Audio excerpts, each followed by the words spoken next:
Thank you very much, Susan. It's a real pleasure to be in the room with you today. I think this morning was just fantastic.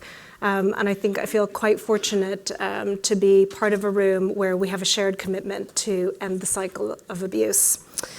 So we started our journey in 2019. It was inspired by research from Vodafone Foundation at that time that showed that 1 in 3 workers surveyed across multiple countries, across multiple industries, across different roles in organizations were impacted by domestic abuse. 67% of those surveyed said that it impacted their career progression. UN Women have also shared research, as EIDA have, that 1 in 3 women in their lifetime will be impacted by abuse. And we very much recognize our role as a global employer to recognize domestic abuse as a workplace issue, and one that, if we are committed to advancing gender equality, is something that we need to address and normalize in the workplace, the topic of domestic abuse, as well as the support through our policy. So in 2019, we launched our policy. It provides paid safe leave, specialist support, as well as safety plans at work, confidentiality, financial support, training for managers and HR to recognize, respond, and refer when they see a victim survivor at work. It is also critical to us to constantly raise awareness, and that is part of our policy. Our support for survivors is one of the ways that we foster inclusion and belonging as part of our culture. So our policy launched the year before COVID. And what we experienced during COVID was, within 24 hours, our 100,000 strong workforce across our footprint moved directly into home working. And so the typical means that we had to reach people in terms of being in the office and looking out for and spotting the signs of abuse was no longer relevant for a period of about 18 months. And we moved very quickly to start to train managers and HR on how to recognize the signs of abuse in a fully remote and a hybrid work environment. We also worked very closely with our health and safety team to ensure that domestic abuse and our policy in terms of support was very much embedded in our COVID response. So anytime we reached out to employees about health and safety during COVID, they were also hearing about our policy and how to get support. We also learned during COVID that home is not always a safe space.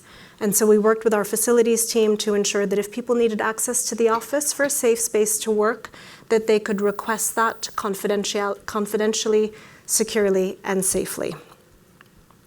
We have also partnered with our occupational health teams and our EAP to ensure that we have a real cohesive response. So we appreciate that domestic abuse and the stigma that surrounds it is really reinforced by the silence, particularly at work, where previous to our policy, it might have been thought that it was inappropriate to talk about this topic at work. So we regularly shine a light on the topic. We have global webinars. They're very much led by our business leaders. I'm there as support, but the face of our policy is our business leaders, our CEOs across our markets, talking with experts on webinars, but also talking about the policy and how people can avail of support. We recognize the intersectional impact of abuse, and so if you're at Vodafone, you will hear us talking about our policy during Pride, not just during International Women's Week, during Mental Health Week. So we use all these inclusion moments throughout the organization to really talk about domestic abuse and our policy, and we talk about it in line with other policies like parental leave, recognizing that abuse can start when people start a family. But what I learned during this time is there are many competing demands for our colleagues' attention and time. So making sure that every single employee of our 100,000 workforce knows about our policy is a real challenge for us. So in March, we launched a program called Allies Against Abuse. And what we wanted to do was specifically target those groups in Vodafone that are critical to creating a safety plan at work. So IT, health and safety, cybersecurity, our investigations team, corporate security, a whole range of teams that we know we need help from when we're creating safety plans for survivors at work. We also made it open to anybody in the organization who wanted to join. And I was quite personally overwhelmed on the first day that we opened up enrollment for the program. We had 2 programs running and a wait list of 100 people.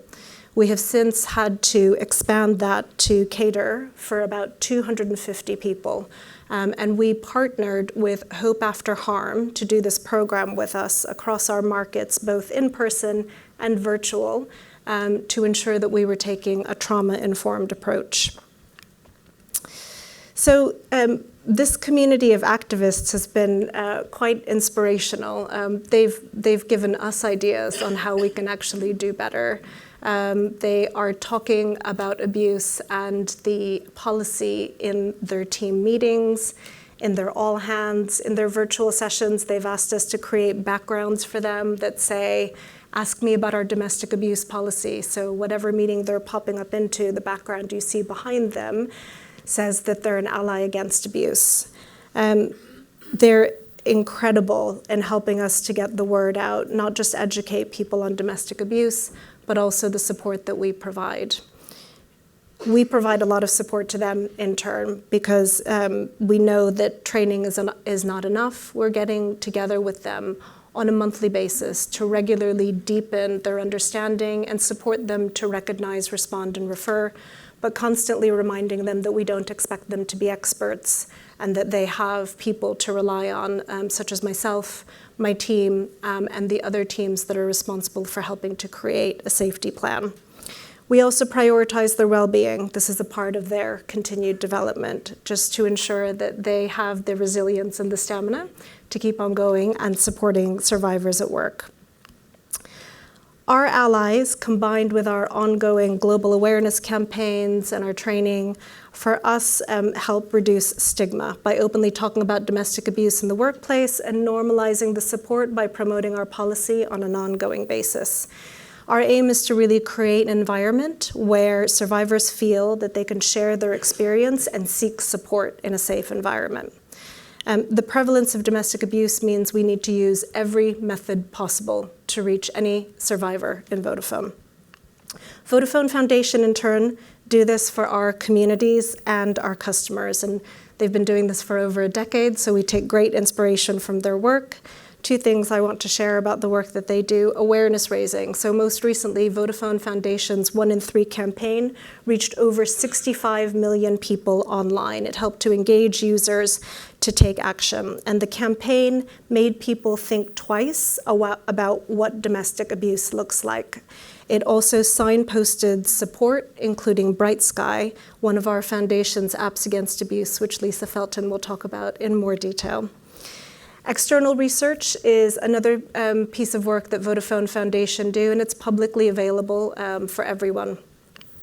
In collaboration with UN Women, they released research in March looking at the FTSE 100 and the support that they provide to survivors. The aim is that this will serve as a benchmark over time so that we can see what we aim to see, progress over time in normalizing support as a workplace issue. So in closing, I just want to say we're continuously learning from survivors, from the Vodafone Foundation, and by being a very proud member of EIDA. We're a very proud Beacon member. It just gives us a privileged position to learn from this community with a shared commitment to ending the cycle of abuse. I feel really fortunate to be in this room with you today, continuing to learn from all the speakers. And myself, and I can speak for Leanne, would say the same if she were here, that we're certain with this group and with this shared commitment, we can absolutely end the cycle of abuse together. Thank you.